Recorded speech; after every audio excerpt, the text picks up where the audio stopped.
नवयुवकांचा एक अड्डा म्हणजेच कॅन्टीन कट्टा. जर काय विद्यार्थी एका ठिकाणी बसले बनवला अड्डा तर त्यांचा उद्रेक होतो तिथं भावनांचा. आणि अशाच भावनांची एक संकल्पना घेऊन येतोय मी माझ्या कवितेतून कॅन्टीन कट्टा. तर तत्पूर्वी राजांच्या राजधानीत अर्थात रायगडाच्या राजदरबारात मानवंदना अर्पण करतोय आणि कवितेला समाप्त करतोय. कॅन्टीन कट्टा. पाहून तिला दुसऱ्या बरं फिरताना माझा पिपी झाला हाय. पाहून तिला दुसऱ्या बरं फिरताना माझा पिपी झाला हाय. टेन्शन नका घेऊ मित्रांनो, या प्यायला चाय.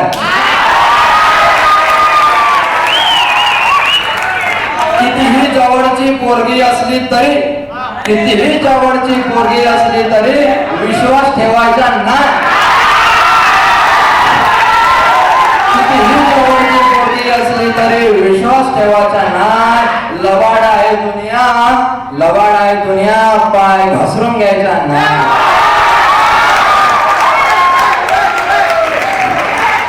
थोडे दिवस फिरतील आपल्या बरोबर, नंतर करतील बाळ. थोडे दिवस फिरतील आपल्या बरोबर, नंतर करतील बाळ. थोडे दिवस फिरतील आपल्या बरोबर, नंतर करतील बाळ. अचानक सोडून देतील हात, आपल्याला कळणार पण नाही. आज त्याच्या बरोबर, उद्या त्याच्या बरोबर, आज याच्या बरोबर, उद्या त्याच्या बरोबर. त्याचा काही नियम नाही. आज याच्या बरोबर, उद्या त्याच्या बरोबर, याचा काही नियम नाही. आणि जास्त कमी काय बोललो तर म्हणते इथेच राहते माझ्या बाहेर.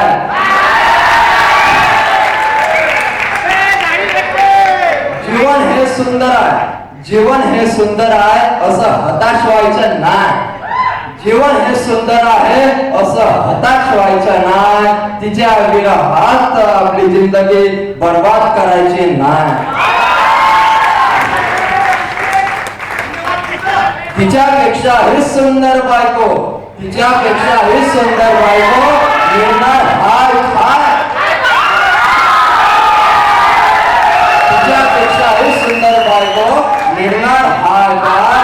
तिला हे दाखवून द्यायचंय आपण कुठेच कमी नाही.